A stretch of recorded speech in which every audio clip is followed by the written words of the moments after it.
कृष्ण हरे हरे, हरे राम राम राम हरे हरे। नमो विष्णुपादाय कृष्ण पृष्ठाय भूतले श्रीमते भक्तिवेदांत स्वामिनिति नामिने। नमस्ते सारस्वते देवे गौरवाणी प्रचारिणे निर्विशेष शून्यवादी पाश्चात्य देशतारिणे। जय श्री कृष्ण चैतन्य प्रभु नित्यानंद श्री अद्वैत गदाधर श्रीवासादि गौर भक्तवृंद। हरे कृष्णा कृष्णा कृष्णा हरे हरे, हरे राम राम राम हरे हरे। हरे कृष्णा। तो आप सभी का स्वागत है भगवत चर्चा में। और हम 12वें अध्याय तक हमारी चर्चा हो चुकी है। आज से 13th चैप्टर स्टार्ट होगा। आज से 13th चैप्टर स्टार्ट हम कर रहे हैं। अब यहाँ से थोड़ा सा टेक्निकल सेक्शन है। जैसा कि हमने पहले भी चर्चा किया था कि पूरे भगवत गीता को हम 3 सेक्शंस में डिवाइड कर सकते हैं, कर्म योग, ध्यान योग और भक्ति योग। तो जिस प्रकार से आप स्टफिंग वाली चीज़ें कभी खाते हैं, सैंडविच आप देखेंगे बीच में मेन मटेरियल होता है और दोनों साइड से उसको कवर करके रखते हैं। उसी प्रकार से जो भगवत गीता का एसेंस है वो भक्ति है, भगवान श्री कृष्ण की भक्ति। तो इसलिए जो 6 अध्याय हैं भक्ति के, 7वें अध्याय से लेकर के 12वें अध्याय तक, उसको बीच में रखा गया है। और पहले के जो 6 अध्याय हैं वो कर्मयोग हैं और अंतिम के जो 6 अध्याय हैं वो ज्ञान योग है। तो ज्ञान योग और कर्म योग के बीच में भक्ति योग का रखा गया है। अब यहाँ से लेकर के अध्याय संख्या 18 तक ज्ञान योग है।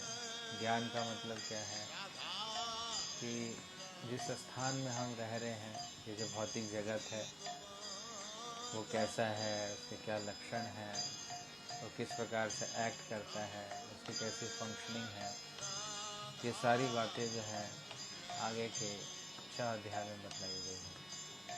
तो यह भी जानना हमारे लिए आवश्यक है कि हम किस स्थान में हैं और हमारे आसपास क्या चल रहा है, क्यों चल रहा है, कैसे चल रहा है। तब जा कर के हम जब अपनी स्थिति को समझ पाते हैं कि हमारी ऐसी स्थिति है और हमें जाना कहाँ है, तब हम बहुत ही दृढ़ता के साथ, डिटर्मिनेशन के साथ भक्ति कर पाते हैं। अगर कोई व्यक्ति अज्ञानता में है, उसको पता ही नहीं चलता है कि वो किधर है, किस स्थान में है, तो फिर वो उसी जगह में रहता है और उसे बाहर निकलने की किसी प्रकार की चेष्टा नहीं करता, किसी प्रकार की इच्छा नहीं करता। इसलिए भागवतम में भी आप देखेंगे इस भौतिक जगत के विषय में बहुत ही विस्तृत तरीके से बताया गया है और भौतिक जगत की रचना कैसे होती है, इसका क्रिएशन कैसा होता है, वह भी बहुत ही विस्तृत तरीके से बताया गया है। भगवत गीता में भी भगवान ने बहुत विस्तृत तरीके से तो नहीं, लेकिन बेसिक बातें जो हैं उसके विषय में उन्होंने लिखा है।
ओके, तो बैकग्राउंड में भजन चल रहा था मुझे पता नहीं। थैंक यू, आपने बताया। तो बाकी के जो लास्ट चैप्टर्स हैं, 6 चैप्टर्स हैं, इसमें भगवान ने जो आपकी हम जिस स्थान में हम रह रहे हैं, भौतिक जगत है, तो भौतिक जगत किस प्रकार से चलता है, कैसे एक्ट करता है, हम इसमें किस प्रकार से हैं, कैसे ये फंक्शनिंग करता है, मोड्स ऑफ मटेरियल नेचर क्या है, प्रकृति क्या है, तीनों गुणों का बहुत अच्छे से इन्होंने डिस्क्रिप्शन दिया है।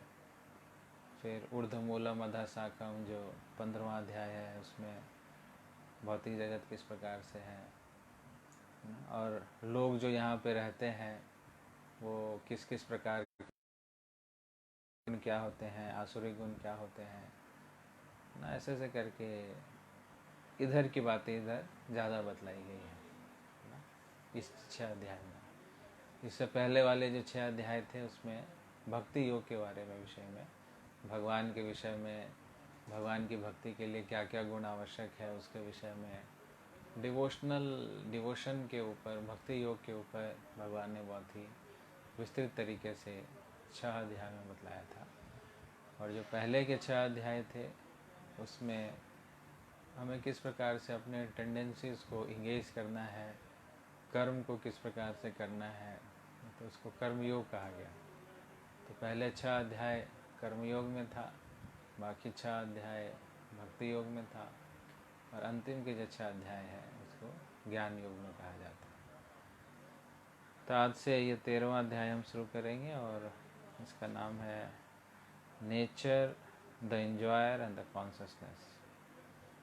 नेचर मतलब ये जो प्रकृति है, एंजॉयर मतलब इसका जो भोक्ता है, और कॉन्शसनेस का मतलब जो चेतना है।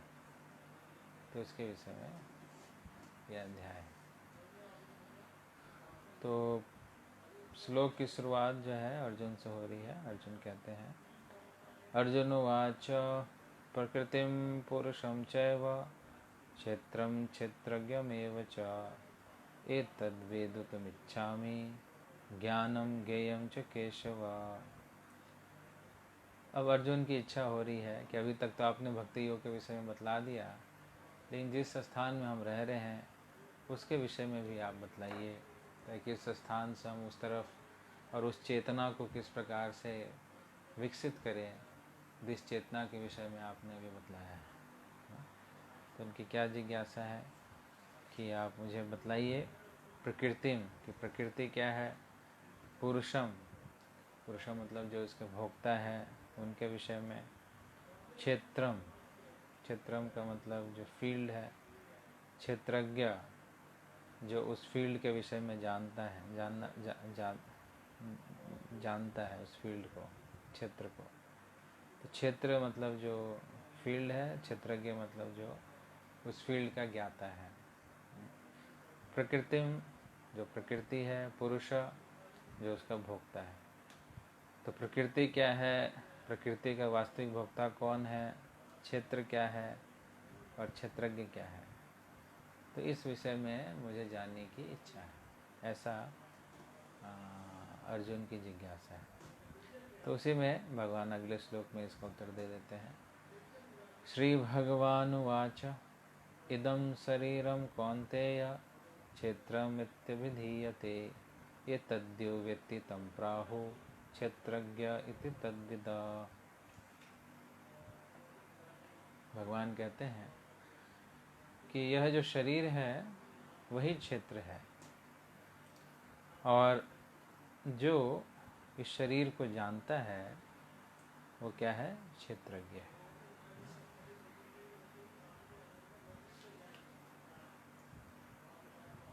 तो शरीर को उन्होंने क्या बता दिया, क्षेत्र, और जो शरीर को जानता है वो हो गया क्षेत्रज्ञ। तो उनके जो 2 प्रश्न थे, इसमें उन्होंने प्रकृति, क्षेत्र, क्षेत्रज्ञ, ज्ञानम ज्ञेयम, ये 5 चीज़ों के विषय में उन्होंने जिज्ञासा की है कृष्ण से। तो अगले श्लोक में कृष्ण ने 2 का उत्तर दे दिया, क्षेत्र का उत्तर दे दिया और क्षेत्रज्ञ का उत्तर दे दिया। क्षेत्र का मतलब ये जो बॉडी है, और क्षेत्रज्ञ का मतलब जो इस बॉडी में है, मतलब जीवात्मा है, जो इस बॉडी को जानता है, इसको क्षेत्रज्ञ कहा गया। तो क्योंकि इसी बॉडी के माध्यम से ही हम इंद्र तृप्ति करते हैं, इसलिए इसको क्षेत्र कहा गया। अगर किसी के पास बॉडी नहीं है तो इंद्र तृप्ति भी नहीं कर सकता है। इंद्रियों के माध्यम से ही व्यक्ति इंद्र तृप्ति करता है। और वास्तविक रूप से जो बद्ध जीव इस भौतिक जगत में आते हैं वो इंद्र तृप्ति करने के लिए ही आते हैं। तो इंद्र तृप्ति को करने के लिए उनको इंद्रियों से बना हुआ ये शरीर प्राप्त होता है, जिसके माध्यम से वह इंद्र तृप्ति करते हैं। लेकिन जो वो जीवात्मा है, जीवात्मा उस शरीर से भिन्न है। तो जब जीवात्मा अपने आप को शरीर मानता है तब वह अज्ञानता की स्थिति में रहता है, उसको अज्ञानता कहते हैं। लेकिन जब वह जीवात्मा जान लेता है कि मैं यह शरीर नहीं हूँ, मैं जीवात्मा हूँ, इस शरीर से अलग हूँ, यह शरीर मुझे अपने कर्मों के कारण मुझे प्राप्त हुआ है, तब वह ज्ञान में स्थित हो जाता है। तो क्षेत्रज्ञ का क्या मतलब है कि वह जब जान रहा होता है कि I am different from this body, कि मैं इस शरीर से अलग हूँ और ये शरीर मेरा है। जैसे हम कहते हैं कि यह मेरा गाड़ी है, यह मेरी गाड़ी है, यह मेरा पेन है, यह मेरी पेंसिल है, यह मेरा घर है। तो जब भी हम ऐसा बोलते हैं मेरा घर, मेरा पेन, मेरी पेंसिल, मेरी गाड़ी, तो इसके दो मतलब निकलते हैं साफ साफ। पहला मतलब यह निकलता है कि मैं गाड़ी से भिन्न हूँ। I am different from this body और फ्रॉम दिस कार, है ना। जो भी गाड़ी है, इस गाड़ी से मैं अलग हूँ और यह गाड़ी मेरी है ना। उसी प्रकार से हम कहते हैं मेरा शरीर। मैं शरीर हम कभी नहीं बोलते, हम क्या कहते हैं, मेरा शरीर। तो मेरा शरीर कहने का क्या मतलब कि मैं शरीर से अलग हूँ और ये मेरा शरीर है। जैसे हम बोलते मेरी गाड़ी, तो मेरी गाड़ी का क्या मतलब कि मैं गाड़ी से अलग हूँ और यह जो गाड़ी है वो मेरी है। इसी प्रकार से बोलते मेरा शरीर, तो मैं इस शरीर से अलग हूँ और ये शरीर मेरा है। तो क्षेत्र और क्षेत्रज्ञ। क्षेत्र का मतलब ये जो अपनी बॉडी है, जिस बॉडी के माध्यम से हम नाना प्रकार के विषयों का भोग करते हैं, इंद्रियों को भोग करते हैं, तो इसको क्षेत्र कहा गया। और जो जीवात्मा है, जो इस चीज़ को जान जाता है कि मैं शरीर से अलग हूँ, इससे डिफरेंट हूँ, तो उसको क्षेत्रज्ञ कहा गया। ज्ञ का मतलब है जानने वाला, है ना। ज्ञान शब्द, ज्ञान शब्द जो है ज्ञ शब्द से है, ज्ञ अक्षर से। तो ज्ञ अक्षर का मतलब है वन हु नोज। ज्ञानवान का मतलब है जो जानता है चीज़ों को, उसको ज्ञानी व्यक्ति कहते हैं, ज्ञानवान कहते हैं। उसी तरह क्षेत्र शब्द के आगे में अगर ज्ञ अक्षर लगा दिया गया है, इसका मतलब क्या कि वह उस क्षेत्र को जानता है, इस बॉडी को जानता है। तो ज्ञान में स्थित होने का मतलब क्या है कि व्यक्ति यह जानता है कि मैं शरीर नहीं हूँ, मेरा शरीर जो है वह निरंतर बदल रहा है। मैं बचपन में कैसा था, फिर जब युवावस्था आया फिर उस समय कैसा था, अब जब वृद्धावस्था आएगा उस समय कैसा होगा। तो शरीर जो है हमेशा बदलता चला जा रहा है। देहिनो अस्मिन् यथा देहे कौमारम यौवनम जरा तथा देहांतर प्राप्ति धीरस्तत्र न मुह्यति। इसी देह में हमने नाना प्रकार के शरीर को बदल लिया है। हमारा शरीर जो है वो निरंतर बदलता जा रहा है। लेकिन जो धीर व्यक्ति है वो यह समझता है कि जब हम मोमेंट टू मोमेंट अपनी बॉडी को चेंज कर ही रहे हैं, तो फिर जब ये शरीर जर्जर अवस्था में हो जाएगा तब इसको एक नई बॉडी मिल जाएगी, इसमें कोई बड़ी बात नहीं है। और ये सालों से और कई जन्मों से ऐसा हो रहा है। तो जब कोई व्यक्ति इस स्थिति में समझ जिसको आ जाता है कि हाँ, कि यह जो बॉडी है वह चलायमान है, ये जो शरीर है वह चलायमान है, लेकिन मैं जो हूँ वो शाश्वत हूँ। ये बॉडी जो है वो तात्कालिक है और मैं शाश्वत हूँ। तो जब इस प्रकार की ज्ञान की स्थिति में व्यक्ति आ जाता है, तब नाना प्रकार के दुखों से वो वैसे ही मुक्त हो जाता है। मात्र आत्मज्ञान से, मात्र क्षेत्रज्ञ होने से, मात्र इस बात की अनुभूति करने से कि I am not this body, I am the spirit soul which is eternal in nature, जो शाश्वत है, जिसका कभी नाश नहीं होगा। तो इस ज्ञान के मात्र होने से व्यक्ति नाना प्रकार के दुखों से अपने आप को मुक्त कर लेता है। सामान्यतया लोगों को इस बात का भय होता है कि शरीर जब ख़त्म हो जाएगा तब क्या होगा। तो ये अच्छा भय है, लेकिन उसकी तैयारी हमें जब ये शरीर है तभी कर लेना चाहिए, जीते जी कर लेना चाहिए। और जितनी अच्छी हमारी तैयारी होगी उतना अच्छा हमारा शरीर छोड़ने में हमें किसी प्रकार की दिक्कत नहीं आएगी, क्योंकि हम सब के पास एक लिमिटेड टाइम है, एक लिमिटेड समय है मनुष्य जीवन का, और उस मनुष्य जीवन का एक एक क्षण बहुत ही महत्वपूर्ण है। तो प्रति क्षण हम अपने शरीर को चेंज कर रहे हैं, we are changing this body. Similarly when this body becomes old, जब ये जर्जर अवस्था में हो जाता है, ultimately we have to leave this body. So यह जो जीवन है हमारा वो इसलिए प्राप्त हुआ है ताकि हम अपने अंत समय में हम भगवान का स्मरण कर सकें। तो अंत समय में किसका स्मरण अच्छा होगा? जो कि जीवित अवस्था में भगवान की भक्ति अच्छे से कर पाए और मोमेंट टू मोमेंट में जीना सीखे। हमें वेट नहीं करना चाहिए कि जब मृत्यु आएगी तब कुछ हम देखेंगे। हमें ऐसा देखना है कि प्रति क्षण हमारी मृत्यु हो रही है, और अगर इस क्षण हमारी मृत्यु आ जाए तो फिर हमें क्या करना चाहिए, उसके लिए तैयार रहना चाहिए। तो जैसे परीक्षित महाराज के जीवन में आया, परीक्षित महाराज को जब पता चला जब उनकी मृत्यु सन्निकट है, तो पूर्ण रूप से वो अनासक्त होकर के भगवान के चरण कमलों को उन्होंने धारण कर लिया। क्यों वो कर पाए? क्योंकि उनकी वैसी तैयारी थी, उनका प्रिपरेशन था।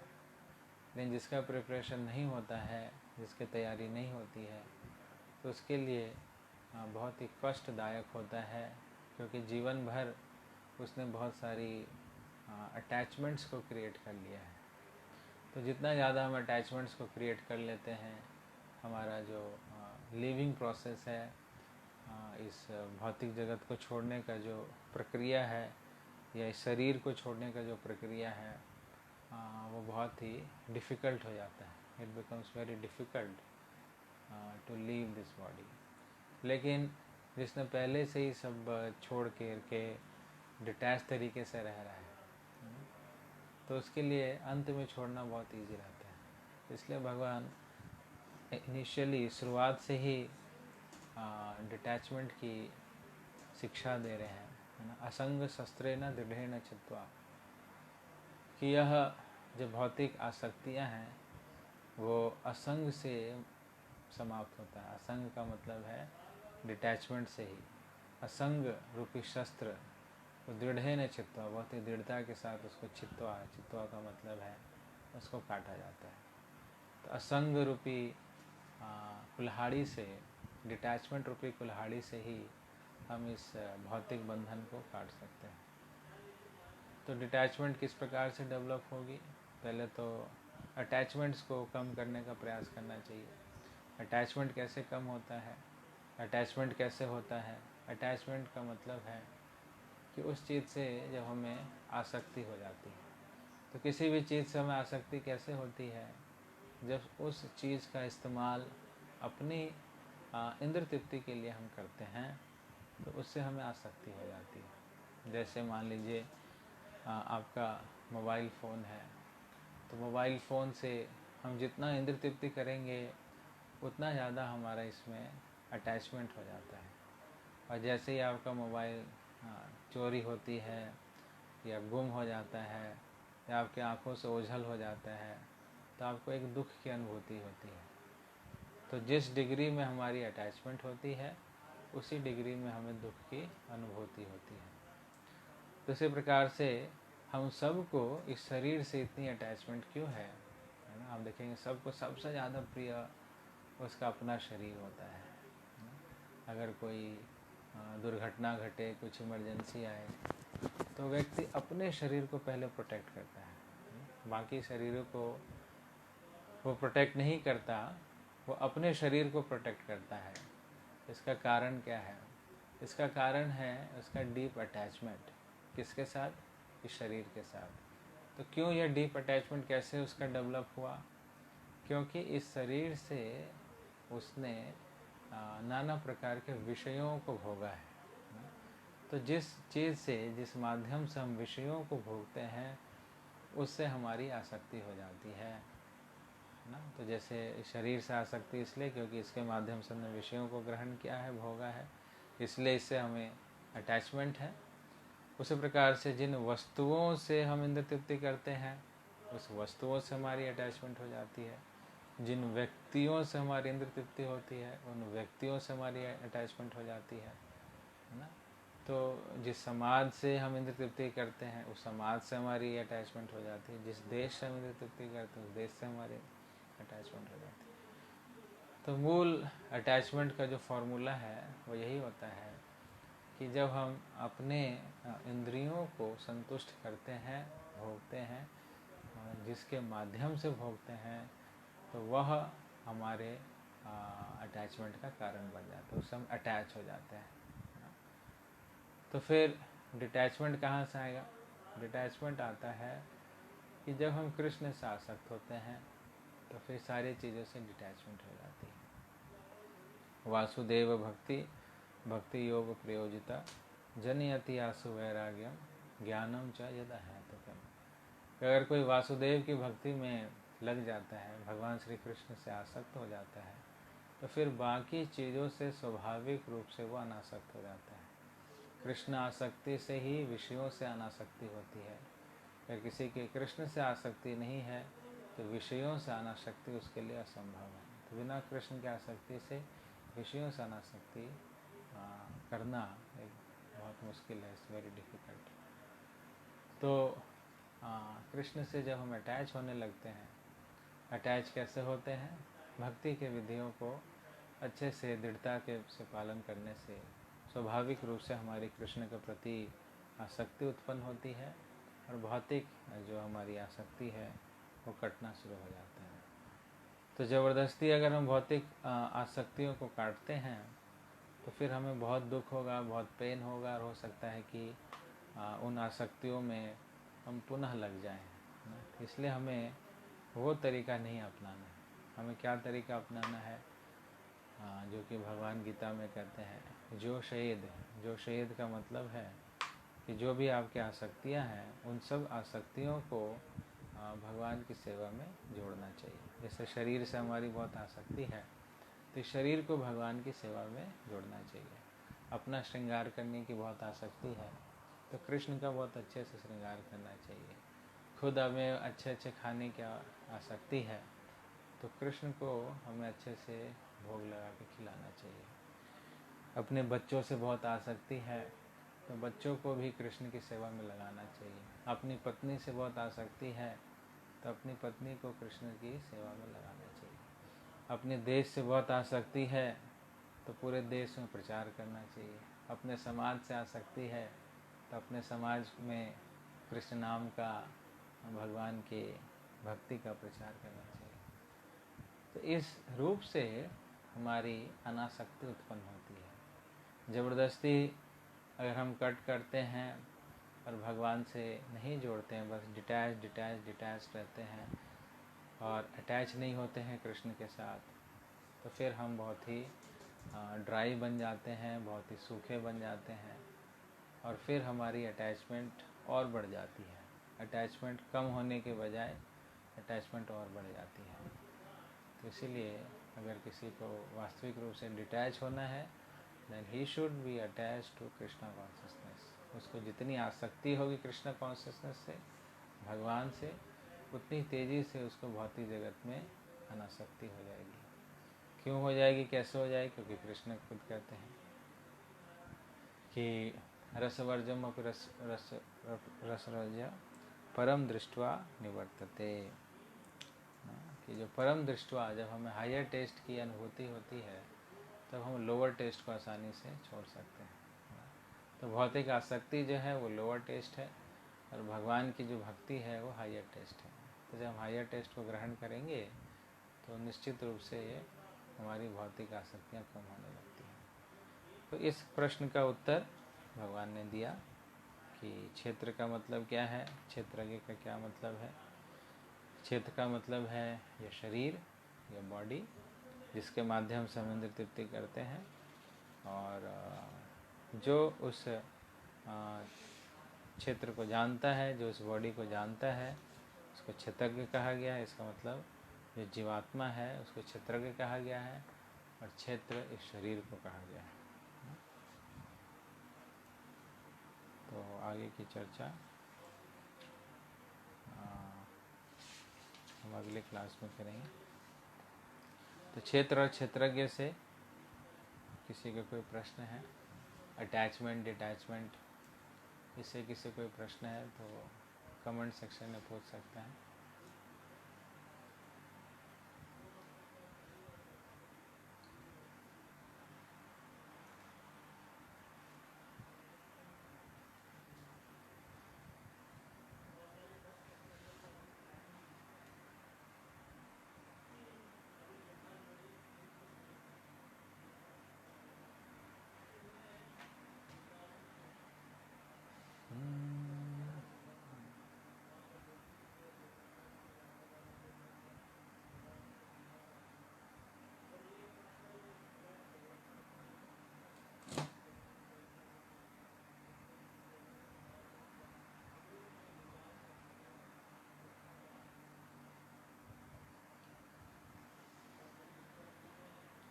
ओके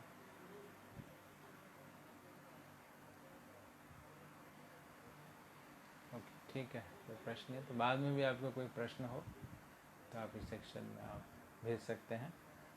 और अगली क्लास हम फिर थर्सडे को करेंगे 5 PM। हरे कृष्ण। जगत गुरु श्रील प्रभुपाद की, अनंत कोटि वैष्णव वृंद की, श्रीमद् भगवद गीता की निताय गौर प्रेमानंदे।